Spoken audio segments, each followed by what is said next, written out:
What's going on, guys? Maddie from DCLblogger.com. In this video, I wanted to tackle the topic of selling your land for the best possible price at a given time.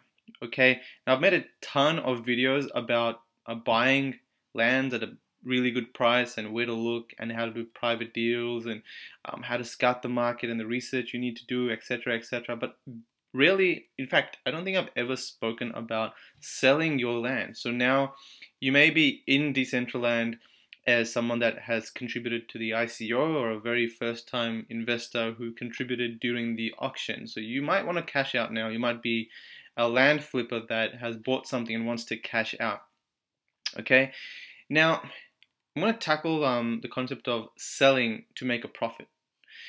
That really depends on, it starts with the buy price, okay? Now there's a few concepts to understand. This video might be a little bit long, but basically when you are selling a parcel, all right, you have to think from a buyer's perspective, and you once were a buyer, okay? Whether you participated in the auction, whether you came in after, you may have bought a parcel a few days ago, but you at one stage were a buyer. So as a buyer, what did you look for? You looked for a cheap price, right? During the auction, there were plenty of plots going for 1,000 mana each. So people picking up lands for 1,000 mana probably spent like what, $50 US? If mana was 5 cents, say it went up to 10 cents, so they would have spent like $100 US. So for them, they could have been like, all right, let's just pick up 10 lands for $100 US. What's, 1,000 US? What's the worst that could happen? Yeah, if it goes down, it's not a really big part of my portfolio. So one of the concepts was a good price, a bargain price, what they thought was a good investment because it was a good deal, right, as a buyer. So as a seller, now you're a seller, you want to make some profit. If you suddenly hike the price way beyond the average price or what seems to be a good price, then you can't expect to sell it because from a buyer's perspective, it's a shit deal. I'll give you a few examples, okay? Recently I did a deal. In fact, just a couple of hours ago, I bought this bad boy over here, 15 land estate. I bought it for 230,000 mana. It was actually a private deal, but we decided to make the deal. For example, I settled on this price based on a private conversation I had with him through messaging. But then we settled on, we decided to do the transaction through the marketplace. So this wasn't actually bought from the marketplace, meaning that it was technically bought from the marketplace, but it was more of a private deal kind of scenario. But say I bought that for 230,000, okay? Now that gives you an average price of say 15,000 mana per land. Now that's a decent price considering it's quite central. It's an estate.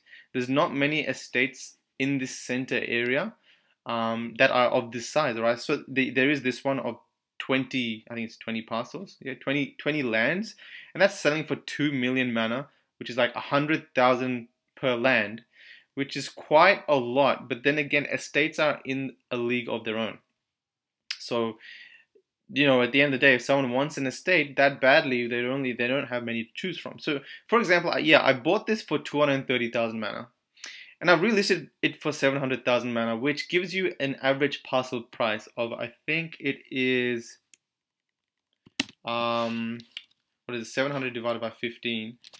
700 divided by 15, 47,000 mana. So it's 47,000 mana a parcel, which is generally on the expensive side considering that lands in this area that are not connected to any kind of that aren't that they're pretty close. They're only 5 parcels away, but they're not like 1 or 2 units close to a road, or they're not connected to a road or a Genesis Plaza or a district or anything like that. They generally tend to sell for about say 20,000 mana, okay? But the fact that this is an estate, 15 land estate at that, gives you a pretty big build height.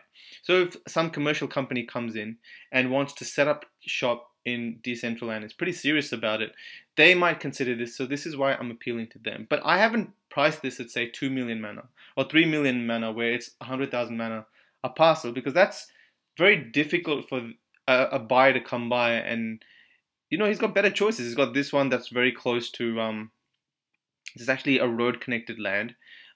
He's got a few estates here. He's got another one over here, which is another one of mine.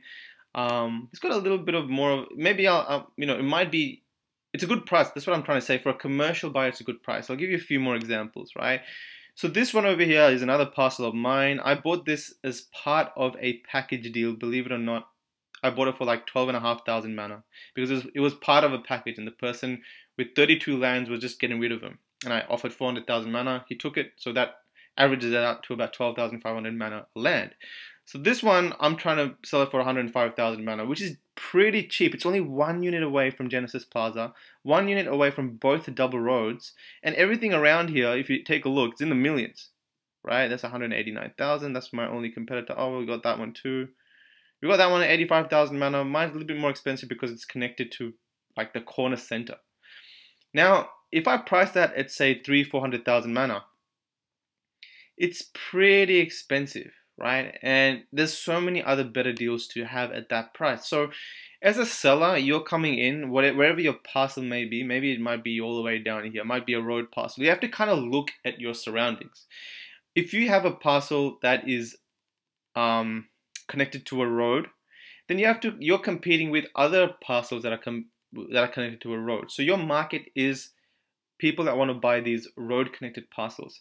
And if you look at the marketplace, I think the cheapest road connected parcel in a decent area, meaning it's not like right at the edge or something, is about 17 to 18,000 mana. So if you price it at somewhere between 17 and 20,000 mana, then you can expect to sell it. Now, the higher you price your land in a certain range, so for example, using the same example, that land, if it was for sale for, sorry, the cheapest land connected to a single road, so these are single roads over here, the cheapest lands, say it was going for 18,000 mana, okay?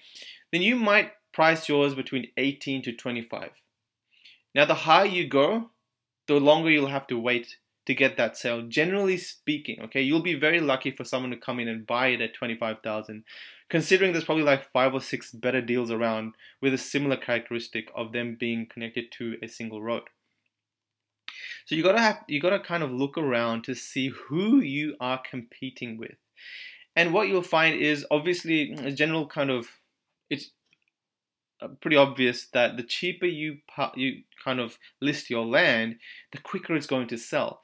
But what you need a really good grasp, and this is a total different video. In fact, I've made an analysis on this sometime in early October. You can check out my blog for it, on going through like what all these lands are worth depending on where they are all around the map. But you need to know your land parcel value, so the general value of how much your land is worth. If you want to sell it now, or if you want to sell it in a week's time, or if you want to sell it during, if you can wait a month to sell it, how much you should be willing to price it at. But yeah, generally speaking, you can never kind of get the best price, because just like cryptocurrency, where say you're buying Bitcoin, right? Very rarely are you going to be able to buy Bitcoin at the lowest possible price. Say the next 6 months, you've got $10,000 in the bank and you want to buy Bitcoin at the lowest possible price. Yes, you can look at indicators, and maybe you're a day trader, you look at market indicators, and certain things will tell you when it's a really good price and when it's likely to go back up. But very, very rarely are you going to be able to get it at the cheapest price. And again, the other is opposite. Very rarely are you going to be able to sell it at the most expensive, most profitable position.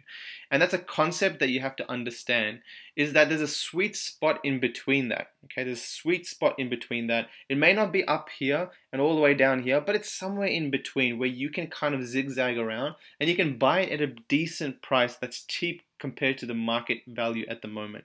If you're talking land, for example, right? For example, if you're buying Bitcoin's selling at about $6,200 US at the moment.